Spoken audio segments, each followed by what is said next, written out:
Hai hai, shalom.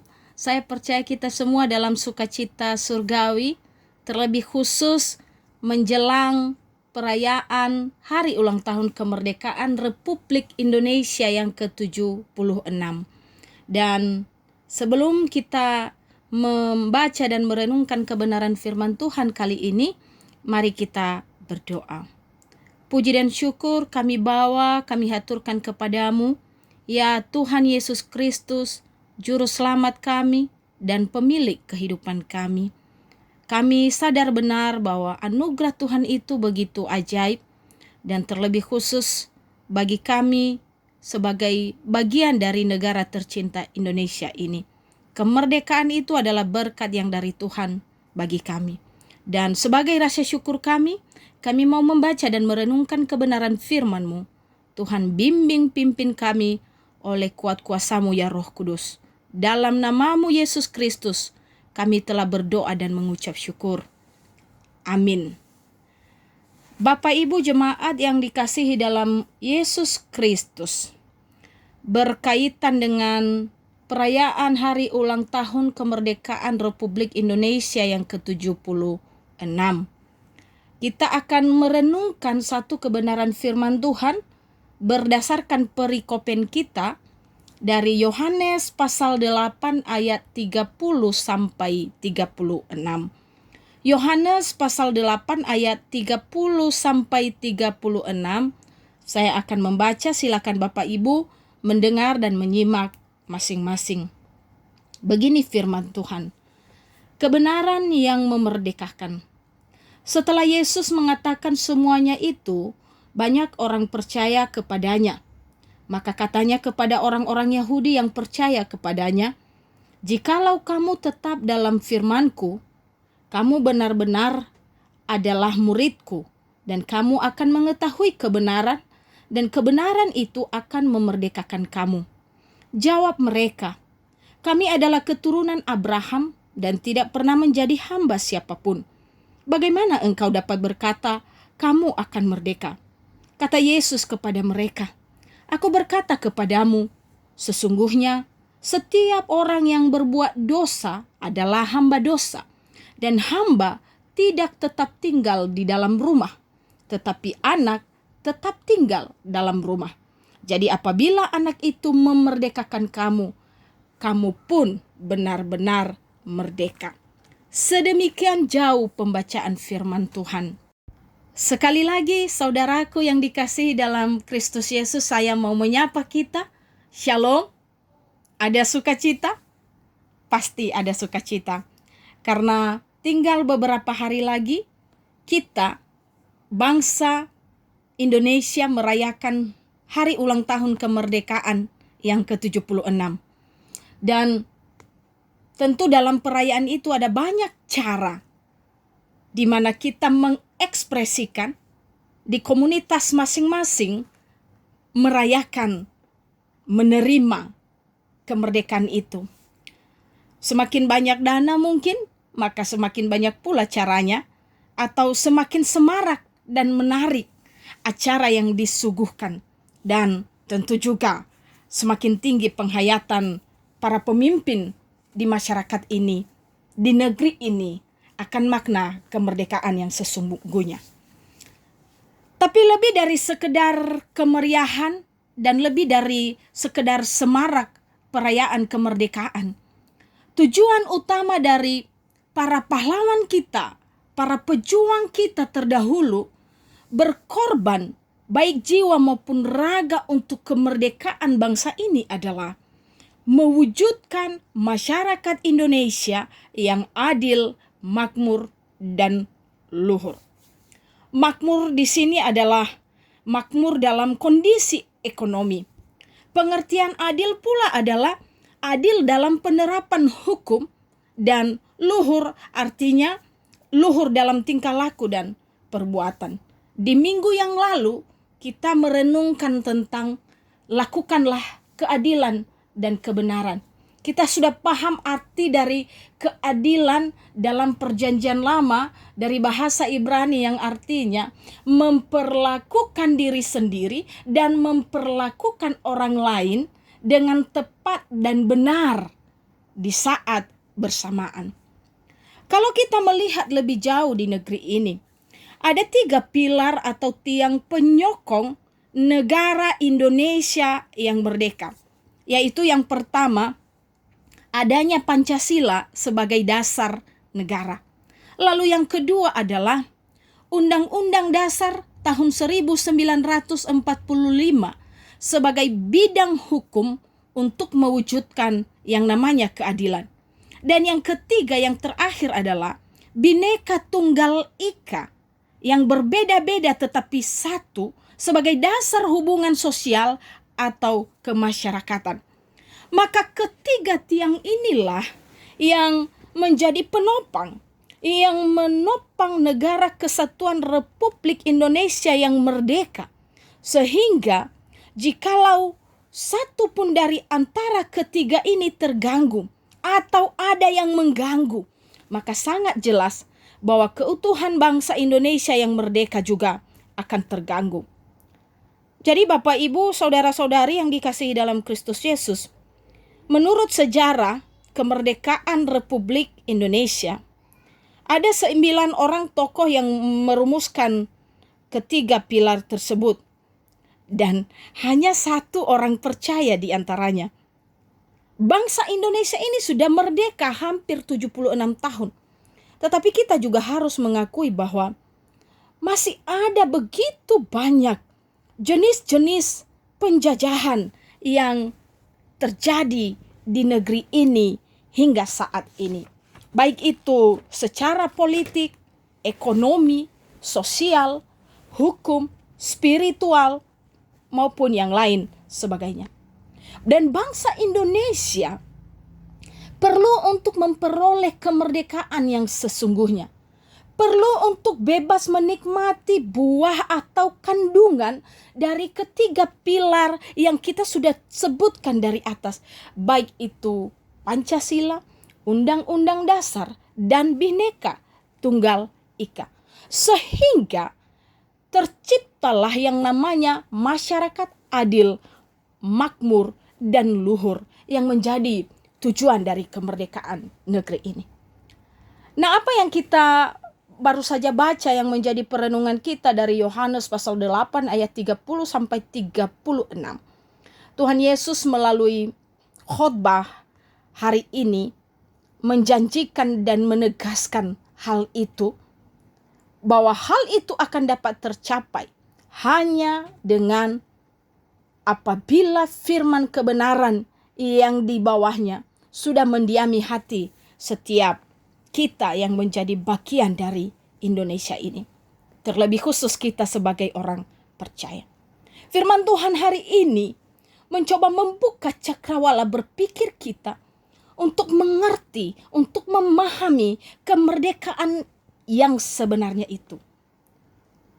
Orang-orang Yahudi sangat kaget dan tersinggung dengan apa yang dikatakan oleh Yesus.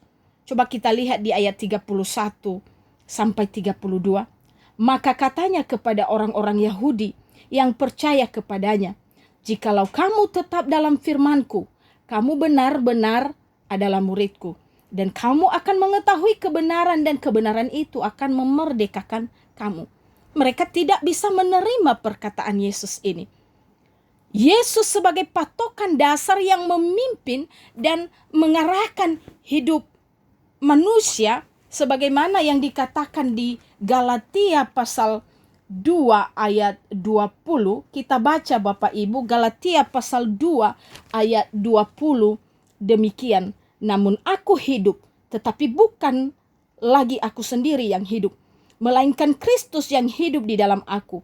Dan hidupku yang kuhidupi sekarang di dalam daging adalah hidup oleh iman dalam Anak Allah yang telah mengasihi aku dan menyerahkan dirinya untuk aku." Itu adalah statement seorang Paulus. Tetapi orang Yahudi tidak menerima perkataan Yesus tersebut. Mereka menolaknya dengan tegas, dengan alasan mereka adalah keturunan Abraham. Itulah yang dikatakan oleh mereka di Masih di dalam Yohanes pasal 8 di ayat 33. Jawab mereka, kami adalah keturunan Abraham dan tidak pernah menjadi hamba siapapun. Bagaimana engkau dapat berkata, kamu akan merdeka? Di sini ternyata mereka lupa bahwa mereka pernah menjadi budak di Mesir. Mereka pernah dibawa ke Babel menjadi bangsa jajahan. Bahkan mereka ada di bawah kekuasaan Roma pada saat itu. Apa yang kita bisa lihat dari penolakan, ketersinggungan dari orang-orang Yahudi atas perkataan Yesus? Ada kesombongan rohani bahwa sebagai keturunan Abraham mereka telah merdeka. Di dalam Yohanes pasal 8 kita baca di ayat 37 sampai 47, perikop setelah bagian firman Tuhan yang menjadi perenungan kita hari ini. Kesombongan rohani tersebut dijawab oleh Yesus. Apa yang dikatakan oleh Yesus di ayat 44 menjawab mereka. Iblislah yang menjadi bapamu dan kamu ingin melakukan keinginan-keinginan bapamu. Ia adalah pembunuh manusia sejak semula dan tidak hidup dalam kebenaran, sebab di dalam dia tidak ada kebenaran. Apabila ia berkata dusta, ia berkata atas kehendaknya sendiri, sebab ia adalah pendusta dan bapa segala dusta. Iblislah yang menjadi bapamu dan kamu ingin melakukan keinginan-keinginan bapamu.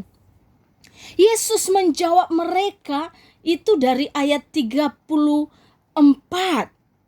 Kata Yesus kepada mereka, aku berkata kepadamu sesungguhnya setiap orang yang berbuat dosa adalah hamba dosa. Yesus menjawab mereka dari titik berangkat yang lain.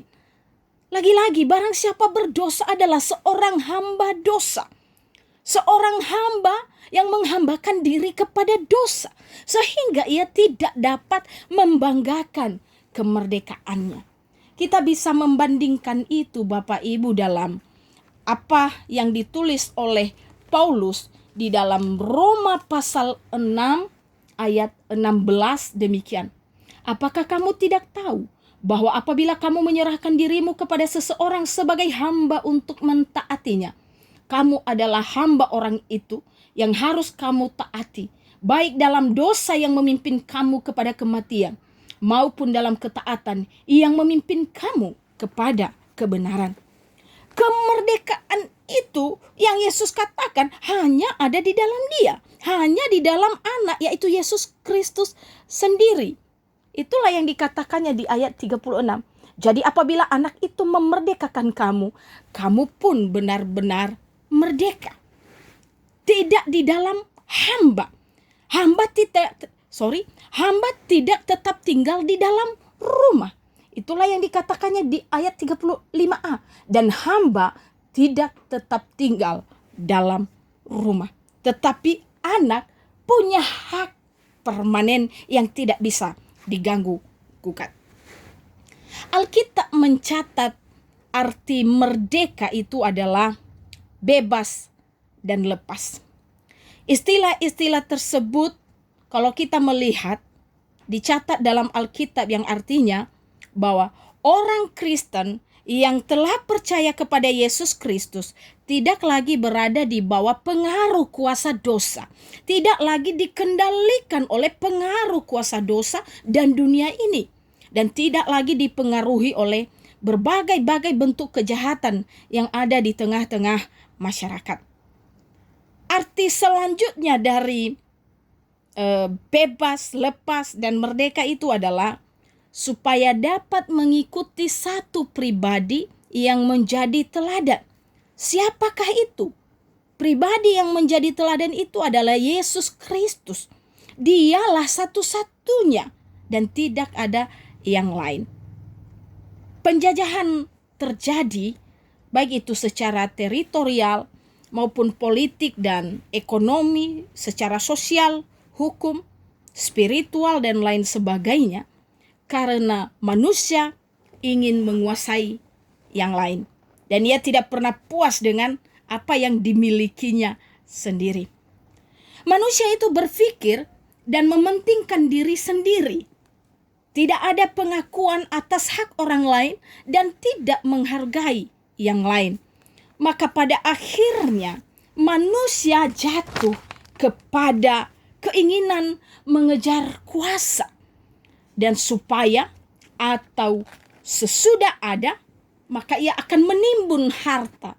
Dan harta itu ia gunakan untuk dapat membeli orang lain. Itulah dosa. Dan itulah penjajahan yang sesungguhnya. Mari kita mencoba melihat apa yang dikatakan di dalam 1 Timotius pasal 6 ayat 10 oleh Daud. Bahwa akar segala dosa adalah cinta uang. Orang-orang seperti ini adalah orang-orang yang tidak mampu bersyukur. Orang-orang yang seperti ini adalah orang-orang yang tidak bisa menghargai berkat-berkat Tuhan dan mencukupkan diri dalam kehidupannya. Hari ini firman Tuhan yang menjadi perenungan kita, di mana terjadi pembicaraan antara Yesus dengan orang-orang Yahudi, mengingatkan dan mendorong kita untuk menghargai dan menghormati orang lain, serta mengasihi mereka seperti mengasihi diri sendiri. Dan itu adalah buah wujud bagaimana kita mengasihi Tuhan Allah. Dan itulah firman kebenaran. Dan hanya itulah yang dapat mengatasi berbagai bentuk penjajahan di bumi ini.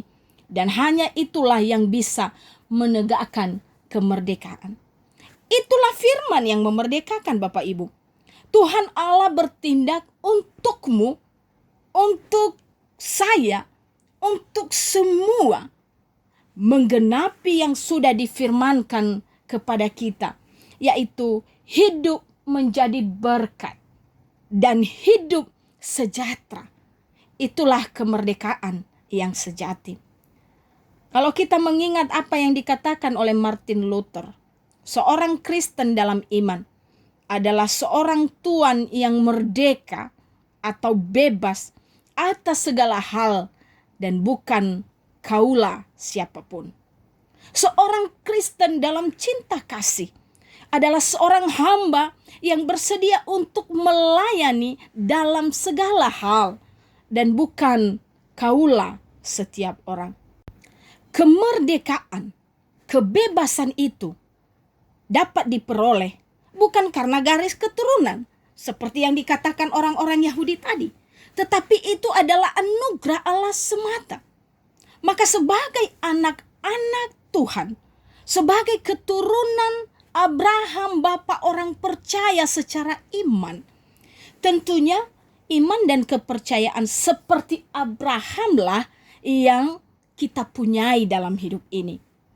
Dosa dan segala bentuk kejahatanlah yang memisahkan orang dari hubungannya dengan kebenaran, dari hubungannya dengan keadilan, sehingga membuahkan penjajahan, sehingga membuahkan berbagai bentuk penguasaan atas hak dan hidup orang lain.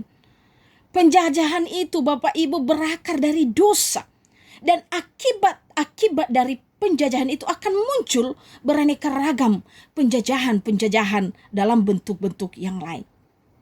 Hanya firman Tuhan, yaitu firman kebenaran itu, Yesus Kristus, yang telah mati di atas kayu salib di Bukit Golgota, yang mampu menegakkan harkat, yang mampu menegakkan martabat manusia dan menghargai nyawa, hak, dan milik setiap orang sesuai dengan pembukaan Undang-Undang Dasar tahun 1945 yang kira-kira bunyinya demikian. Penjajahan harus dihapuskan karena tidak sesuai dengan peri kemanusiaan dan peri keadilan. Kemerdekaanlah yang sesuai dengan peri keadilan, dan itu hanya didapat dari firman kebenaran itu sendiri, yaitu Yesus Kristus, Tuhan dan Juru Selamat kita yang hidup. Jemaat yang dikasihi dalam Kristus Yesus, saudaraku, kita sebagai orang percaya, sebagai bagian dari negeri tercinta Republik Indonesia, dalam perayaan HUT kemerdekaan yang ke-76 ini, marilah kita hadir mengisi kemerdekaan ini untuk mewujudkan masyarakat yang adil, makmur, sejahtera, dan luhur. Marilah kita hadir mengisi waktu-waktu kita di negeri ini untuk menjadi berkat bagi sesama manusia dan untuk menjadi hormat dan kemuliaan bagi nama Tuhan Yesus Kristus. Amin. Yang menjadi ayat hafalan bagi kita adalah dari Yohanes pasal 8 ayat 36. Mari kita baca bersama-sama Yohanes pasal 8 ayat 36. Begini, jadi apabila anak itu memerdekakan kamu, kamu pun benar-benar merdeka. Jadi apabila anak itu memerdekakan kamu, kamu pun benar-benar merdeka. Mari kita berdoa. Puji dan syukur kami naikkan di hadapan-Mu, Allah Bapa, Yesus Kristus, dan Roh Kudus. Kami bersyukur untuk kebenaran firman-Mu, karena kami percaya bahwa sesungguhnya kemerdekaan itu adalah anugerah, berkat yang datangnya dari Tuhan. Terutama bagi negeri tercinta Indonesia.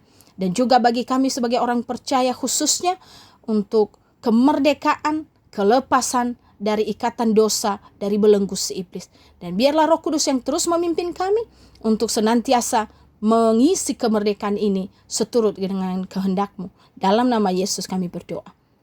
Amin. Shalom saudaraku. Yahowu, Tuhan Yesus memberkati kita semua. Amin.